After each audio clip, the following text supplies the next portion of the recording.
Ce que signifie le message adressé par le roi du Maroc à la famille de Bouteflika.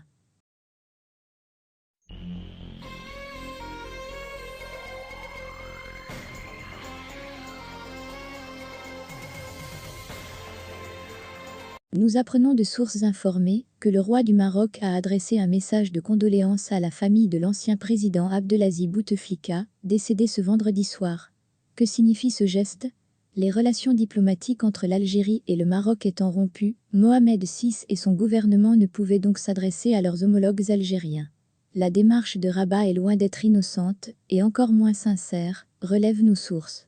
Par cette manœuvre fourbe, le régime marocain vise à contourner les institutions officielles et personnaliser un message pourtant émanant de la plus haute autorité à Rabat, à savoir le monarque en personne, font remarquer ces sources qui précisent que le message aurait été ordinaire s'il avait été émis par une personnalité dont il serait connu qu'elle fut proche du défunt, comme un ancien diplomate, qui aurait eu à côtoyer Bouteflika lorsqu'il dirigeait le ministère des Affaires étrangères par exemple, ou un vieil ami de la famille qu'il aurait connu durant son enfance. L'initiative du Makhzan est d'autant plus douteuse que ce dernier a laissé entendre que le message du roi du Maroc était adressé au président Abdelmadjid Tebboune. Ce qu'une source autorisée, sollicitée par Algérie Patriotique, a démenti de façon catégorique. Le président Bouteflika n'a ni rouvert les frontières fermées par son prédécesseur, Yamin Zerroual, ni n'est resté les bras croisés face aux provocations interminables du régime marocain, soulignent nos sources, selon lesquelles les Marocains ont longtemps essayé de chatouiller les fibres sentimentales en accent sur le fait que Bouteflika soit né dans la ville marocaine frontalière d'Oujda, où se trouve sa maison familiale, bien qu'à l'abandon.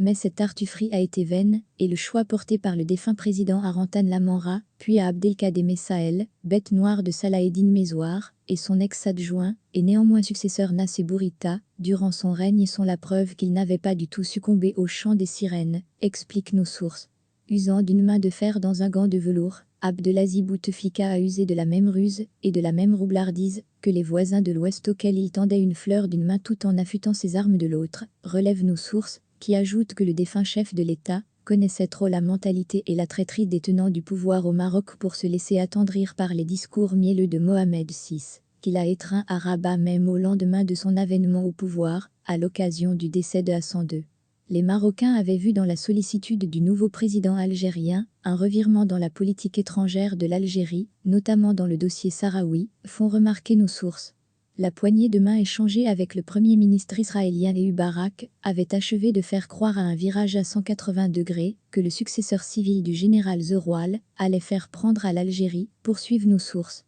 Le régime marocain n'a jamais cessé d'espérer un changement de cap à Alger, comptant sur des signaux qui lui en parvenaient mais qui n'étaient, en vérité, que la monnaie de la pièce marocaine, que le finot Bouteflika rendait au Makhzan, qui s'est ainsi pris à son propre jeu sans avoir glané le moindre acquis dans ses relations en dents de scie avec le voisin de l'Est, insistent nos sources, en concluant que la sympathie dont Mohamed VI a assuré la famille de Bouteflika ne peut être perçue, dès lors, que comme un énième coup de Jarnac qui sera aussi stérile et aussi oiseux que tous les précédents et tous ceux qui suivront, car il y en aura bien d'autres.